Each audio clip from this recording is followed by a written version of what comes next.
ഇന്ന് കോളേജിൽ ചെറുതായിട്ട് ഒരു പരിപാടി ഉണ്ട്. സംഭവം പറയുന്നതല്ല, മലയാളം ക്ലബിന്റെ ഇനോഗ്രേഷൻ ആണ്. മൊത്തത്തിലൊന്ന് മലയാളീകരിച്ച് പറയുകയാണെങ്കിൽ മലയാളം ക്ലബിന്റെ ഉദ്ഘാടനമാണ് ഇന്ന്. കഴിഞ്ഞ കൊല്ലം ഞങ്ങൾ വന്ന ടൈമിന് ഇതുപോലെ ഒരു ഇനോഗ്രേഷൻ ഒക്കെ ഉണ്ടായിരുന്നു. സംഭവം എന്തായാലും സ്വാഗതമൊക്കെ പറഞ്ഞ് തുടങ്ങിയിട്ടുണ്ട്. പ്രിൻസിപ്പാൾ എന്തായാലും ഉദ്ഘാടനമൊക്കെ നിർവഹിച്ചിട്ടുണ്ട്. പിന്നെ നമ്മുടെ ക്ലാസ്സിൽ പുള്ളിക്കാരന്റെ ഭാഗം ഒരു ആശംസയൊക്കെ ഉണ്ടായിരുന്നു. നമ്മുടെ ക്ലാസ്സിലുള്ളവർ മാത്രമല്ല കേട്ടോ, ജൂനിയേഴ്സിലെ പുള്ളിക്കാരനും പുള്ളിക്കാരിയൊക്കെ ആശംസകൾ അറിയിച്ചു. എല്ലാവരും എന്താ അവിടെ ഇങ്ങനെ കൂടിയിരിക്കുന്നത് കണ്ട് അത്ഭുതപ്പെടുന്നു വേണ്ട. ജൂനിയേഴ്സ് ചെറുതായിട്ട് ഒരു ലൈബ്രറി സെറ്റപ്പ് റെഡിയാക്കിയിരുന്നു. അപ്പോൾ അത് നോക്കുന്ന തിരക്കിലാണ് എല്ലാവരും. അങ്ങനെ അത് കഴിഞ്ഞ് പിന്നെ ഒരു മാഗസിൻ പ്രകാശനമായിരുന്നു. സംഭവം എന്തായാലും മാഗസിനൊക്കെ നല്ല കവറും കാര്യങ്ങളൊക്കെ ആയിട്ട് അടിപൊളിയാക്കിയിട്ടുണ്ട്. പിന്നെ നമ്മുടെ ഫൗസിയാൻസും അജ്മൽ സാറൊക്കെ മലയാള ഭാഷയെ പറ്റിയുള്ള കാര്യങ്ങളൊക്കെ ഒരുപാട് പറഞ്ഞു. പിന്നെ ഈ പുള്ളിക്കാരി എല്ലാ കാര്യങ്ങളും ഒപ്പിയെടുക്കുന്ന തിരക്കിലാണ്. പിന്നെ ഇംഗ്ലീഷ് വിട്ട് ഒരു പരിപാടിയില്ലാത്ത നമ്മുടെ കാലി സാർ മലയാളം ഭാഷയെ പറ്റിയൊക്കെ ഒരുപാട് കാര്യങ്ങളൊക്കെ പറഞ്ഞു. സാറിന് മലയാളം ഭാഷയുള്ള അറിവ് കിട്ടിയിട്ടാണെന്ന് തോന്നുന്നു. എല്ലാവരും നല്ല ശ്രദ്ധയോടെ തന്നെ അവിടെ ഇരുന്നിട്ടുണ്ട്. പിന്നെ നമ്മുടെ ഷാജി സാറും ഷൈനി മിസ്സൊക്കെ കുറച്ച് കാര്യങ്ങളൊക്കെ സംസാരിച്ചു. ഇവിടെയാണ് പുറത്ത് സെറ്റാക്കിയ ലൈബ്രറിയിലെ പുസ്തകങ്ങളൊക്കെ കാണാനുള്ള തിരക്കാണ്. അങ്ങനെ ആ കാര്യങ്ങളൊക്കെ കഴിഞ്ഞ് പിന്നെ കുറച്ച് നേരത്തേക്ക് പരിപാടികളായിരുന്നു. പിന്നെ നമ്മുടെ ക്ലാസ്സിൽ ഓവർ ടാലന്റ് പുള്ളിക്കാരൻ കവിതയൊക്കെ ചൊല്ലിയിട്ടുണ്ട്. അങ്ങനെ ആ പരിപാടിയൊക്കെ കഴിഞ്ഞ് പിന്നെ ജൂനിയേഴ്സിലെ കുറച്ച് പുള്ളിക്കാരികൾ പുരസ്കാരത്തെ പറ്റിയും മറ്റു കാര്യങ്ങളൊക്കെ പറഞ്ഞു. പിന്നെ നമ്മുടെ ക്ലാസ്സിലെ ഓവർ ടാലന്റ് പുള്ളിക്കാരികൾ വെറുതെ ഇരിക്കുന്നില്ല കേട്ടോ, ചാർട്ടും കാര്യങ്ങളൊക്കെ ഉണ്ടാക്കി കൊണ്ടുവന്നിട്ടുണ്ട്. വെറുതെ പറയുന്നല്ല, വേണേ ഇതാക്കാണ്.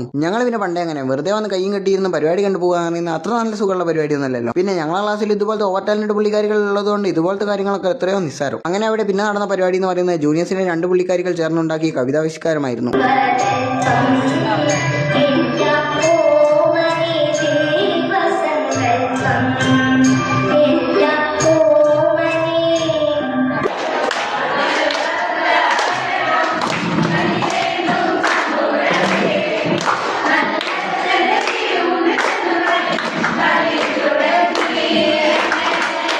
സംഭവം മൊത്തത്തിൽ പറഞ്ഞ പരിപാടി എന്ന് പറയുന്ന ഒരു പരിപാടി ഞങ്ങൾ അവതരിപ്പിക്കും, പിന്നൊന്ന് ജൂനിയേഴ്സ് ആ ഒരു ഓർഡറിലായിരുന്നു പോയത്.